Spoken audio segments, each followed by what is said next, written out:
बहुत आसान है। तो चलिए वीडियो को शुरू करते हैं। इस सलवार के लिए मैंने मसलिन कॉटन यूज किया है। कपड़ा मैंने यहाँ पर 2.25 मीटर लिया है। कपड़े में से सबसे पहले हम जितनी इसकी चौड़ाई रहेगी उतनी ही लंबाई के हम 2 पीस कट कर लेंगे। इसके बाद कपड़े को हम फैला के रखेंगे और इसके एक एंड से उठा के इसको हम ट्रायंगल शेप में फोल्ड कर लेंगे। तो चलिए मैं पेपर पर बताती हूँ कि हमने कपड़े को फोल्ड कैसे लगाना है। नॉर्मली जो कपड़े का पन्ना रहता है यानी कि जो इसकी विड्थ रहती है वो 44 इंच की रहती है। जितनी कपड़े की चौड़ाई रहेगी उसी लंबाई का हम इस तरीके से पीस कट कर लेंगे। अब इसके बाद इसको फोल्ड लगाने के लिए कपड़े का एक कोना हम उठाएंगे और डायगनली इसको फोल्ड कर लेंगे।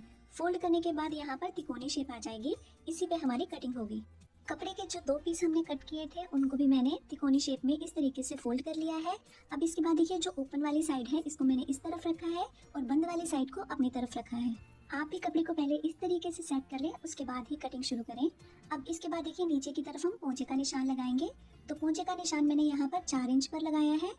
अगर आप पोंचा बिल्कुल टाइट पहनना चाहते हैं तो आप नीचे से यहाँ पर 3 इंच की गोलाई दें।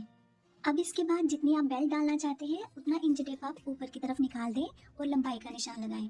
तो मैंने यहाँ पर 4 इंच की बेल्ट डाल दी है, तो 4 इंच का इंच टेप हम इस निशान से ऊपर की तरफ निकाल देंगे और अपनी लेंथ को मार्क करेंगे। मेरे मेजरमेंट में लेंथ है 37 इंच की। तो यहाँ पर इस तरीके से रखते हुए मैंने पूरी गोलाई में निशान लगा लिया है। जो बिगनर्स हैं उनके लिए मैं एक बार दोबारा बता देती हूँ कि हमने मार्किंग किस तरीके से करनी है। कोने से मैंने 4 इंच पर पोंचे की गोलाई का निशान लगाया है इस तरीके से।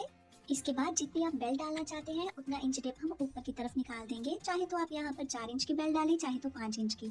मैंने इस सलवार में 4 इंच की बेल्ट डाली है। तो यहाँ पर इंच टेप को हम इस तरीके से रखेंगे ऊपर की तरफ इस निशान से और अपनी तैयार लंबाई का निशान लगाएंगे। यहाँ पोंचे में मैंने लेस अटैच की है, इसीलिए यहाँ पर मैंने स्टिचिंग मार्जिन नहीं रखा है। अब इंच टेप को कोने में रखते हुए पूरी गोलाई में हम निशान लगा लेंगे लंबाई का। इन्हीं निशानों पे अब हम कटिंग कर लेंगे। यहाँ पर भी जो अनइवन फैब्रिक रहता है उसको कट करके हम सीधा कर लेंगे। कटिंग के बाद देखिए यहाँ पर लंबाई 33 इंच की है। अब ऊपर की तरफ 4 इंच की बेल्ट आएगी और सलवार की तैयार लंबाई हो जाएगी 37 इंच की। अब कपड़े को उठा के यहाँ पे हम हल्की सी नोच लगा लेंगे सेंटर मार्क करने के लिए। अब इसके बाद जो ऊपर की तरफ कपड़ा है ये ओरेब में है, इससे हम 1.5 से 2 इंच चौड़ी पट्टियाँ कट कर लेंगे सलवार में पलटा लगाने के लिए। अब बचे हुए कपड़े से हम बेल्ट कट कर लेंगे। तो बेल्ट की हाइट यहाँ पर डिपेंड करेगी कि आप कितनी चौड़ी इलास्टिक यूज करना चाहते हो। देखिए यहाँ पर आधा इंच कपड़ा तो चला जाएगा सिलाई में। उसके बाद यहाँ पर मैंने 4 इंच पर निशान लगाया है। आप जितनी भी चौड़ी इलास्टिक यूज करना चाहते हो उसको इस तरीके से 4 इंच के निशान पर रखेंगे और उसके बाद जो ऊपर की तरफ कपड़ा रहेगा वो आएगा इस तरीके से फोल्डिंग में। बेल्ट के लिए मैंने यहाँ पर 8 इंच की हाइट का और 24 इंच की विड्थ का कपड़ा इस तरीके से कट कर लिया है। अब इसके बाद हम सलवार की स्टिचिंग करेंगे। तो स्टिचिंग में सबसे पहले जो हमने ओरेब पट्टियाँ कट की थी उनको ज्वाइंट लगा के एक लंबी पट्टी तैयार करेंगे। दोनों पट्टियों की सीधी साइड को हम अंदर की तरफ रखते हुए ऊपर से डायगनली स्टिच लगाएंगे। स्टिच लगाने के बाद एक्स्ट्रा कपड़े को हम कट कर लेंगे और इसी तरीके से बाकी की पट्टियों को भी हम स्टिच कर लेंगे। स्टिच लगाने के बाद ज्वाइंट को इस तरीके से खोलेंगे और ऊपर से प्रेस कर लेंगे। ओरेब पट्टी को यहाँ पर दोनों साइड से हम फोल्ड कर लेंगे, इससे इसको लगाने में आसानी रहेगी। कपड़े की जो राइट साइड रहेगी उसके ऊपर हम लेस की जो राइट साइड है उसको इस तरीके से रखेंगे और ऊपर से पट्टी को इस तरीके से रखते हुए एक पैर के मार्जिन से पूरे में स्टिच लगा लेंगे। सलवार में जो मैंने लंबाई का निशान लगाया था वहां से मैंने इस लेस को स्टिच करना शुरू किया है। ये वीडियो मैंने स्पेशली बिगिनर्स के लिए बनाई है, इसलिए यहाँ पूरी गोलाई में मैंने लेस को अटैच कर लिया है ताकि उन्हें कंफ्यूजन ना हो।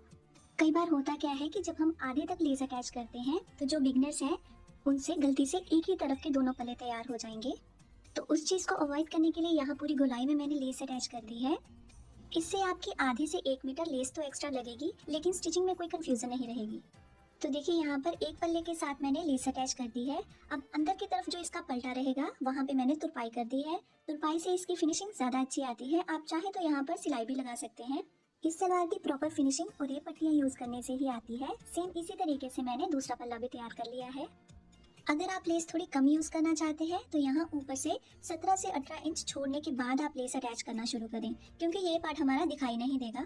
सलवार की कटिंग के टाइम पे जो सेंटर में हमने कट लगाया था वहां से पकड़ के हम इसको इस तरीके से फोल्ड कर लेंगे। सलवार के दोनों पल्लों को यहाँ पर मैंने फोल्ड कर रख लिया है। इसके बाद लेस वाली साइड से हम 4 से 5 इंच तक यहाँ मार्क कर लेंगे। मैंने ये मार्क यहाँ पर 5 इंच पर लगाया है। इसके बाद इन्हीं निशानों पे हम सलवार को ट्यूलिप की शेप में सेट कर लेंगे। इसके बाद जो दोनों 5 इंच पर निशान लगाए थे उनको इस तरीके से हम सेंटर में सेट कर लेंगे। सेट करने के बाद ऊपर की तरफ यहाँ पर मैंने पिन्स लगा दी है। अब इसके बाद जो अंदर की तरफ कपड़ा रहेगा उस पे हमारी सिलाई आएगी, तो वहाँ पर भी हम पिंस लगा देंगे।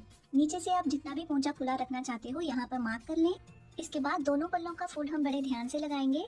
सलवार का एक पल्ला इस तरफ आया है तो दूसरा पल्ला इसके अपोजिट आएगा, यानी कि दोनों फोल्ड एक दूसरे को फेस करेंगे। जो 5 इंच के मार्क हमने लगाए हैं उनको इस तरीके से हम सेंटर में सेट करेंगे और इस पार्ट को भी हम ट्यूलिप की शेप में सेट कर लेंगे। तो देखिए यहाँ पर इस तरीके से दोनों पल्ले एक दूसरे को फेस करेंगे। इसके बाद अंदर की तरफ जो कपड़ा रहेगा उसको मैंने यहाँ पिन से सेट कर लिया है ताकि सिलाई लगाने में आसानी रहे। नीचे वाले पल्ले की लेस जहाँ पर टच करेगी वहाँ से हम सिलाई लगाना शुरू करेंगे और ऊपर तक सिलाई लगा लेंगे। अब इसके बाद सलवार के आसन की कटिंग करेंगे। उसके लिए इस पल्ले को उठा के सिंपली हम इसके ऊपर रखेंगे और इसको सेट कर लेंगे। आसन की लंबाई का निशान यहाँ पर मैंने 11 इंच पर लगाया है। इसके बाद 1.25 से 1.5 इंच तक की हम अंदर की तरफ गोलाई डाल देंगे। इसी निशान पर हम आसन की कटिंग कर लेंगे। तो देखिए यहाँ पर आसन की कटिंग मैंने कर दी है। अब इसके बाद यहाँ पर इस तरीके से कपड़े को पकड़ते हुए हम सिलाई लगा के आसन को ज्वाइन कर लेंगे। आसन की सिलाई लगाने के बाद सलवार को हम फैला कर रखेंगे। इसके बाद सलवार में प्लेटें डालने के लिए हम साइड पर मार्क कर लेंगे। तो देखिए यहाँ पर इस तरीके से इसके दोनों तरफ मार्क करने के बाद बीच में प्लेटें आएंगी।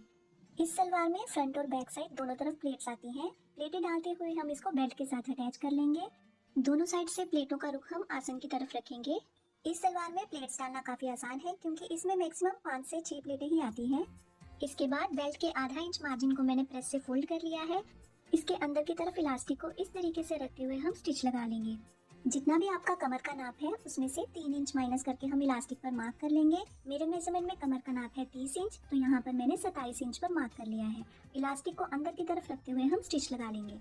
इसी के साथ हमारी ट्यूलिप सलवार की कटिंग और स्टिचिंग कंप्लीट हो चुकी है। अगर आप फिनिशिंग के साथ इलास्टिक इंसर्ट करना सीखना चाहते हैं तो प्लीज़ मुझे कमेंट सेक्शन में बताएं।